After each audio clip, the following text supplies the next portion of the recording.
Press this button, lower back. So Heidi, what are you feeling now? The mat is rolling under my back and it's releasing again. It feels comfortable, it feels relaxed. What's the heat doing for your back right now? Well, the heat is very nice on my back. It feels great. And now we'll focus the treatment for your neck and your upper back and your shoulders.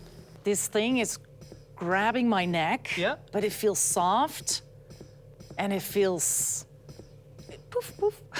It feels just good. I don't know what to say.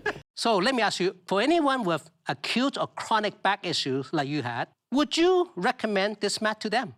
I definitely would, yes, because I've had a herniated disc years ago, and for years, actually, I've been looking for the right thing, and laying down on this mat, it feels wonderful. It feels like it actually does something to my back and to my neck and actually the whole upper body. So I would definitely recommend it.